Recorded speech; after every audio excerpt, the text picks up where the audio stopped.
Welcome to the day 7 of the 10 days challenge that we are in. So let me recap what we have done till 7 days. So let me share my screen so that you'll connect well.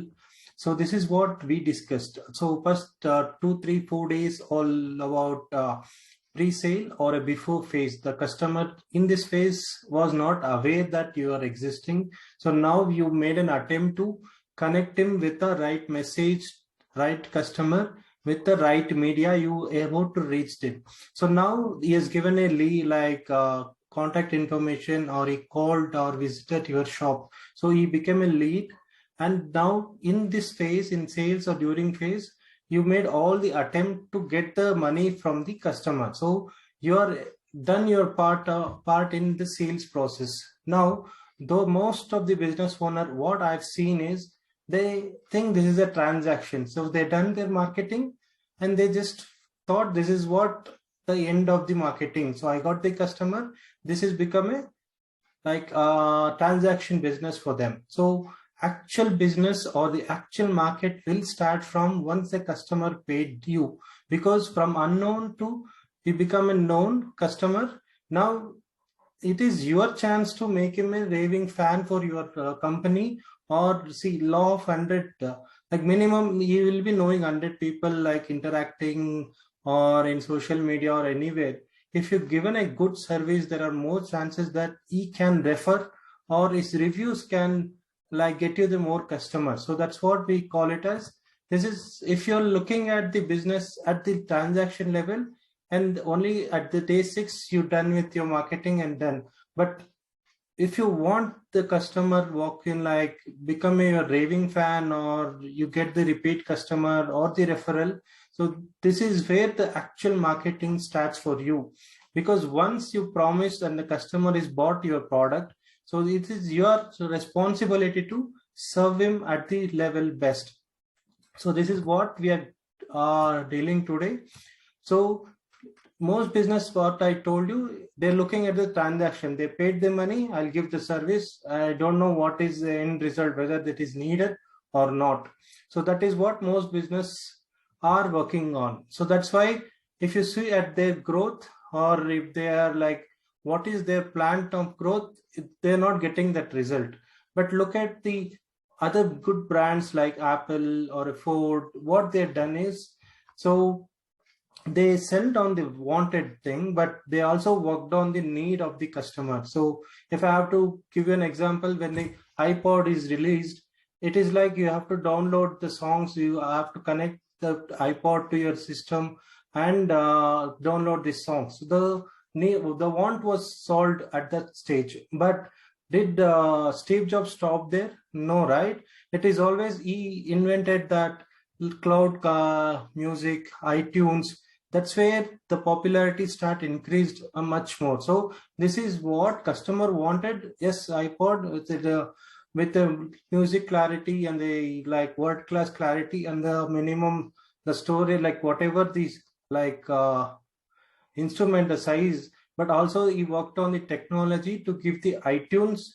That's where the exponential growth started for him. So he not sold, or like he sell the product on the wanted, but he also worked on the need. What is the customer need? And if you want to give the one more example is the Ford. In 1903, if you see, there are more horses in New York roads compared to now, or in 1913. So did Ford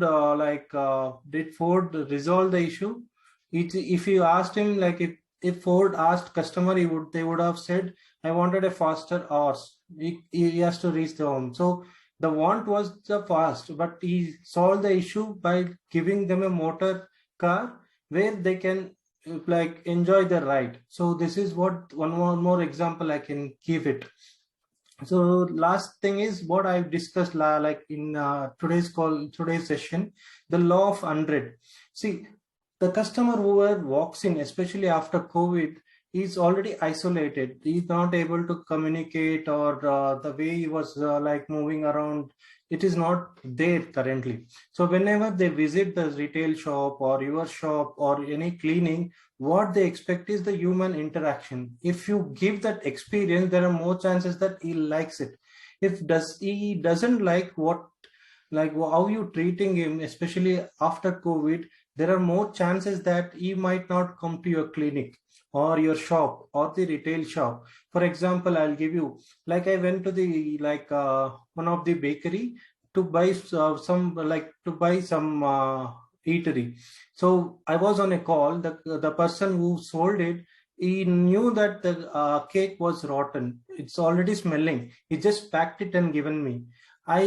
Because I not seen that, I just brought home and seen that it is already smelling badly. So the bakery person, the salesperson out there, he thought he sold the product to me, which was making a loss. But at the end of the day, he not lost one customer, he lost a lifetime customer value that I could have gone repeatedly, or even I could have referred someone if the good product is sold to me. So now anybody asks me, if anybody going, my friend or neighbor, if he is going to that bakery, what is my first opinion? Do not go there. It's already rotten, or the smelled product only they sell. So they lost the customer value out there. Another example is the clinic I went with my child, like 5 years old boy. The doctor was busy. I knew that when I visited, there was no patient. So he talked very nicely. When the patient started walking in, and the treatment, like the boy 5 year old did not like not supported the treatment that was going on. So he was little bit angry. At that angry was shown at the boy and to me that you are wasting my time. The customer is waiting. So do you think again I'll go to that clinic? Might be not. But again, my again is losing the lifetime value. At the same time, he is losing out the referral. I could have done it for him. So people are looking at transaction, not understanding this law of 100 plus. I could have referred more. I only could have gone and visited the clinic more time whenever I had the problem. So one more example I'll give you. I went to the newest retail shop. The salesperson took so much time and giving me like solution. If I asked something, he took me give an explanation how it is made. This is how it is done. I knew that product is same as the similar product when I go to the older shop, but the way he's explained, the way he said he's promoted that, I felt like again I need to go to the shop again. If somebody asked me, I would definitely go to that new shop. The treatment is really good. The product is very nice. Even I knew that the product sold at the nearest retail is also similar, but I prefer going to that new shop where they treated me. So for any business, if the sale has happened, this is what the beginning of the marketing for any business. So if you hope you understood this, or if you have any question about this topic on day 7, please reach out to me or can comment on below this video. So I'll get a more idea and I'll start working on the video in the coming days to address that question. Thank you.